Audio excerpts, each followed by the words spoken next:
Okay, so let me start then with the positive or interpretive perspective on matters.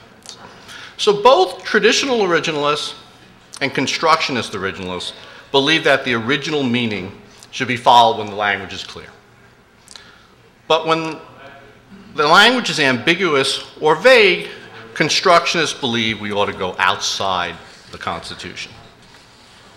Now, the willingness of the constructionists to use normative matters to give content to the Constitution is a departure from traditional originalism, which believe we shouldn't do that. We shouldn't consider normative matters when interpreting the Constitution. In fact, I think going outside the Constitution to decide cases is actually inconsistent with Marbury versus Madison. Right? Marbury was based on the idea that the Constitution is law that the judges are obligated to enforce. Right? The Constitution is something that's outside you. You don't have any choice about the matter. You're required to enforce it. Marbury is therefore inconsistent with the idea that judges are allowed to enforce extra-constitutional normative values. Right? Values which are neither supreme law of the land nor law of the land at all, actually. Okay, well, if traditional originalism says that we ought not to rely on normative considerations to resolve ambiguities and vaguenesses, then how should we resolve these matters? Right? Well, I think the original methods approach provides an answer. Now, under the original methods approach, one interprets the Constitution by looking to the interpretive rules and methods that the enactors of the Constitution would have employed to discern the meaning of the document. And there's a two-step argument here showing how original methods resolves the ambiguity and vagueness without having to go outside the Constitution, without having to make reference to normative values. So the first step is that the original methods approach argues that the original interpretive rules are essential for discovering the original meaning of the document. One doesn't just look to the original meaning of the words. One doesn't just look to what the grammar rules were at the time of the framing. One also has to look to the original interpretive rules that existed at the time of the framing to understand the document. Because the document was written with these original interpretive rules in mind, applying those rules is going to help to determine the original meaning.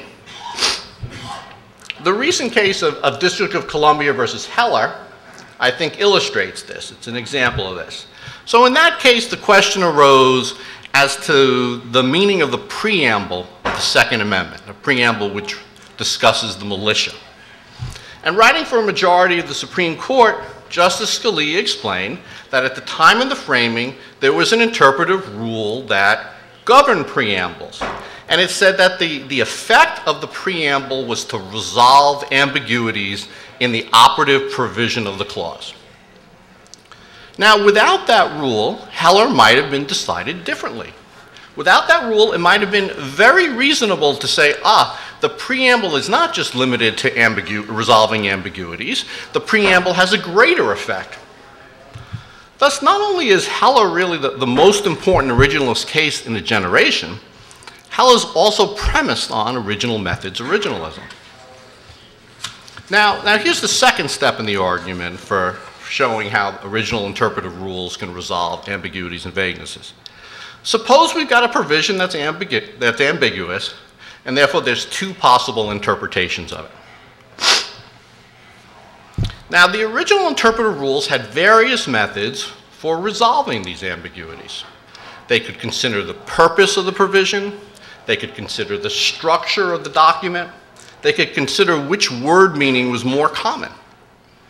Most importantly here, the original interpretive rules would provide an answer even when both of the interpretations at issue were plausible ones.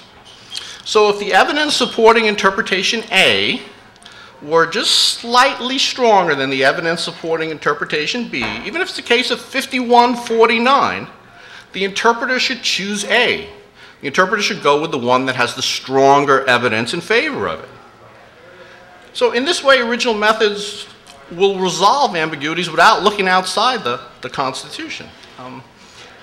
According to original methods, really the mistake that constructionists make here is to treat close cases, cases where the issue is a close one, as if those are cases that the Constitution doesn't address at all.